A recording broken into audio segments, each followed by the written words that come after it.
Not much is known about content warnings lore. What we do know can be summarized to risking your life for the grind. So you go to film entertaining content. Armed with a camera and a couple of flashlights, you hop in a diving bell and go to a place called the Old World. When you get to the Old World, your goal is not to find loot. Your goal is to film entertaining content.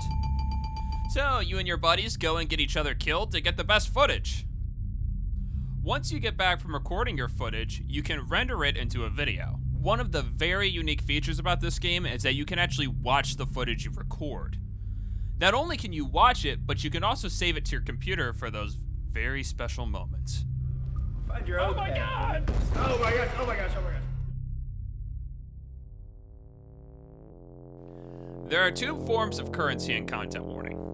The first one just being regular money that you can buy things like mics and soundboards with. There are a lot of good items in the shop. My favorite one being the defibrillator, which you can use to bring back your friends.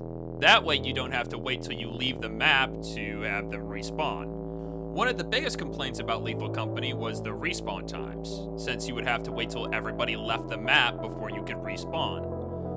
The defibrillator completely removes that feature because you can just, well, zap anybody you see that's not living. The other currency you have in this game is something called metacoins. You can get metacoins via sponsorships. If you survive the first 3 days and make the quota, you'll unlock sponsorships. And sponsorships give you a unique challenge to complete other than, just running around filming your friends die. Which is nice since it gives you an extra goal on the side. Metacoins, as I know of, will only unlock cosmetic items for your home base and hats for your character. One of my favorite things I like about the game is the customization of characters. You can customize your face to be, well, whatever you want it to be, as long as your face is 3 characters long and on a keyboard. But you can really get a lot of different faces with this if you're creative.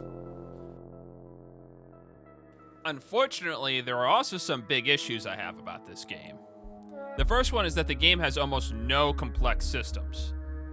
I mean, being a simple game is great to hop into, but after a while it gets kind of nice to have more complex things that you can learn to increase your skills. I would say a good example of this would be Lethal Company. Lethal Company has some complex systems in it, like the map system when you have somebody sit on the ship kind of opening doors and disabling traps, or the jetpack system where basically if you are not careful enough, you'll explode. However, if you learn how the jetpack works, it's really rewarding. Speaking of complex systems, there is something in this game that would really be a complex system if we really understood how it worked. That would be the footage system. It's not really clear from gameplay of how the footage system is scored or how it works, so you're kind of guessing most of the time of how many points you have and if the footage is good enough. It would be nice to have a point system with it so I know what I'm trying to record and how many points it's worth. Even having a system where I can delete footage that isn't worth any points because I recorded too long, that would be really nice for the game because then I don't have to carry around a bunch of crappy footage. My last problem with content warning is that they only have 3 maps and all of them are static, meaning that they're not randomized. Lethal Company only has 3 maps as well, but these are all randomly generated, so you never get the same map twice. So when you're playing content warning on the same 3 maps that aren't randomized, it kind of makes the game really repetitive. I think the game does really well on the surface, but after a few hours, the game gets extremely stale. And yeah, content warning has a lot of cool things in it, but it doesn't really hold up for long since it's extremely repetitive.